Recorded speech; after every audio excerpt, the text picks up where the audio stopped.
Di suatu rumah sakit, Dong Kyung memeriksakan keadaannya. Tak butuh waktu lama untuk mengetahui apa yang dideritanya. Dokter mengatakan jika ia mengidap penyakit kanker otak. Bila Dong Kyung mengikuti prosedur rumah sakit dan cuti bekerja, besar kemungkinan ia akan bertahan hidup, kurang lebih 1 tahun. Tapi jika ia tidak mengikuti prosedur rumah sakit, kemungkinan ia hanya akan bisa bertahan hidup selama 3 bulan. Semua keputusan ada di tangan Dong Kyung. Dan ia memilih untuk tidak mengikuti prosedur karena ia tidak mempunyai waktu untuk cuti bekerja. 편마비가 오거나 언어장애, 인지장애가 올 수. Setelah pergi dari ruangan, membuat pikirannya kacau.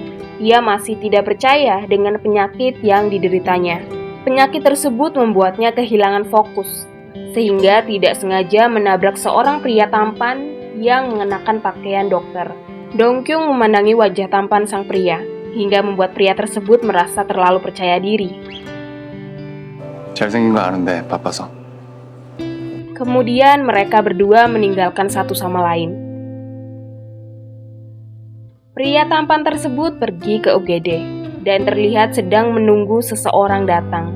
Sementara Dong Kyung menuju resepsionis untuk membayar tagihan rumah sakitnya. Di saat yang sama, ia melihat beberapa orang terluka dan dilarikan ke rumah sakit. Menurut berita yang ia dengar, mereka adalah korban amukan dari seorang pria yang ingin bunuh diri.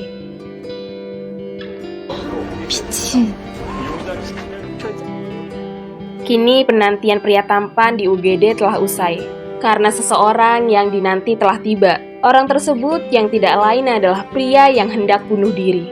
Seorang perawat melihat keberadaan pria tampan tersebut dan menanyakan siapa dirinya. Sebab pria tampan tersebut bukanlah seorang dokter. Lantas, siapa dia?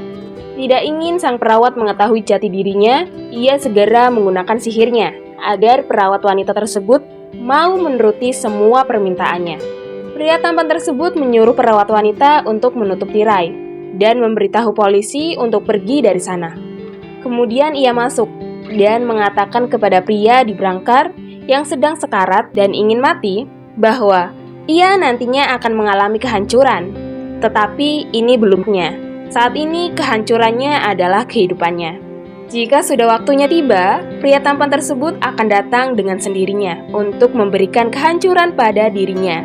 Oleh karena itu, pria tampan menghilangkan luka yang ada di lehernya, menjadikan pria tersebut tetap hidup dalam kehancuran. 삶이야. Mengapa pria tampan tersebut sangat menginginkan kehancuran? Itu disebabkan dirinya adalah kehancuran itu sendiri. Dia adalah Myulmang. Dia bukanlah manusia, dia makhluk misterius yang bertugas untuk menyampaikan pesan dari manusia kepada Tuhan. Myulmang bagaikan kupu-kupu di taman yang dimiliki tukang kebun. 넌 나비. Sementara di resepsionis, Dong Kyung tak tahu bagaimana caranya membayar tagihan rumah sakit. Uang yang ia punya saat ini tidak cukup untuk membayarnya. Akhirnya ia memilih untuk mengangsur tagihan tersebut menjadi 3 bulan, tepat di hari kematiannya. Kemudian ia duduk di halte bus sambil memikirkan nasibnya yang buruk. Tak lama ia mendapatkan panggilan dari sang kekasih yang menyuruhnya untuk secepatnya datang ke restoran. Bukannya bertemu dengan sang kekasih, tetapi ia malah bertemu istri dari kekasihnya yang sedang mengandung. Wanita tersebut terus berbicara kasar dan menyalahkan Dong Kyung. Meskipun sebenarnya Dong Kyung tidak mengetahui jika kekasihnya memiliki istri dan bukan salahnya. Namun ia akan menerima jika wanita tersebut menyalahkannya karena merasa hidupnya sudah tidak lama lagi dan tidak ingin memikirkan hal-hal yang membuatnya sakit.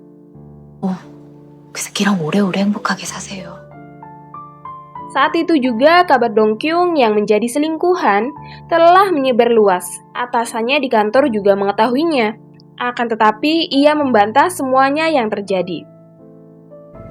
너 지금 뭐 하는 짓거리야? 그게 맞으면 뭐? Dan memutuskan untuk cuti pada hari itu. Bahkan seorang pria diam-diam memotretnya. Tidak terima Dong Kyung mengejarnya, dan pria tersebut mendapatkan karmanya dengan bantuan Myulmang.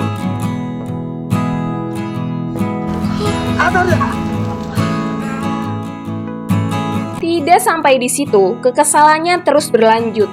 Adiknya meminta uang kepadanya karena ia telah membuat masalah. Belum lagi hari ini adalah hari kematian orang tua mereka. Meskipun sangat sedih atas apa yang terjadi pada dirinya, ia tidak bisa menangis sebab air matanya telah pergi bersama orang tuanya. Sejak saat itu, ia harus menghidupi dirinya sendiri dan adiknya. Kehidupan yang berat dan nasib yang buruk seakan tidak ada kebahagiaan yang datang ke dalam kehidupannya. Membuat Dongkyung sangat lelah menjalani kehidupan ini. Sehingga ia minum-minum di atap rumah dan melihat bintang berjatuhan. Ia tak menghilangkan kesempatan untuk meminta. Dalam keadaan mabuknya, ia meminta kehancuran dunia ini.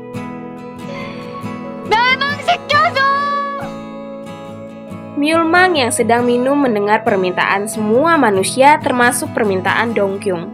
Merasa permintaan Dongkyung sama dengan keinginannya, Myulmang pun segera mendatangi rumah Dongkyung.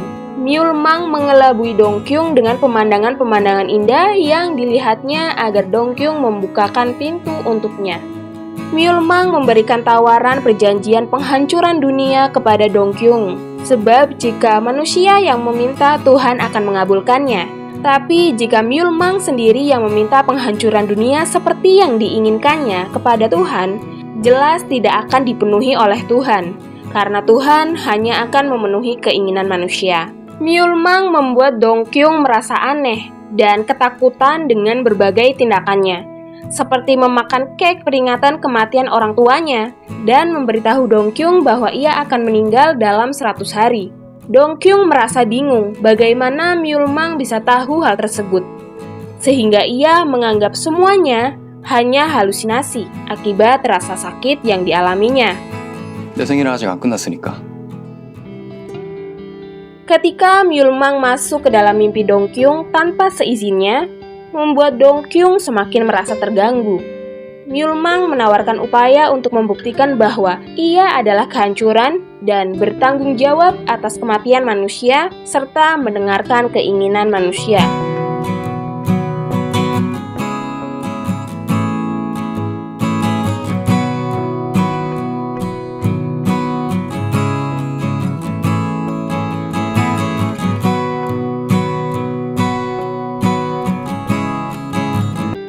Meskipun awalnya Dongkyung mengira semua itu hanya mimpi, kehadiran jejak kaki yang nyata membuatnya menyadari bahwa itu bukanlah ilusi semata atau mimpi belaka. Walaupun Dongkyung belum membuat keputusan mengenai perjanjian dengan Myulmang, Myulmang terus mengikuti dan menawarkan bantuan untuk menghilangkan rasa sakit atas penyakitnya dan memenuhi keinginan Dongkyung. Bahkan, ketika Myulmang berpura-pura menjadi penulis dan menggunakan sihirnya untuk bertemu dengan Dongkyung di kantor perusahaan web novel tempat Dongkyung bekerja, Dongkyung masih enggan menerima bantuannya.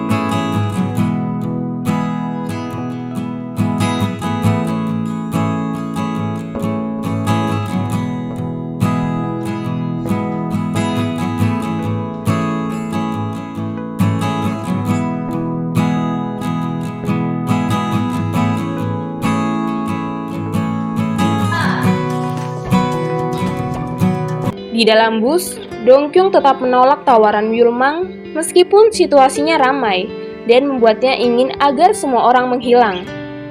Myulmang mengabulkan keinginannya dan lantas menyingkirkan semua orang untuk sesaat. 거봐, 너도 원하면서. Namun, Dongkyung tetap merasa tidak nyaman dengan tindakan tersebut.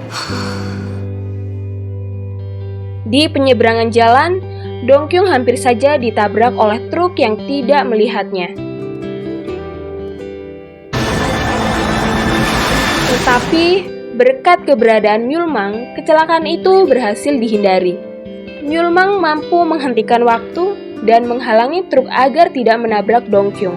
Dengan keahliannya, Myulmang memberikan pilihan kepada Dongkyung, menerima uluran tangannya atau menghadapi kematian di tempat tersebut.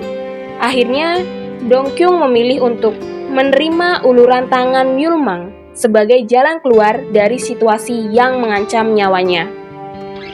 그렇게 나는 멸망의 손을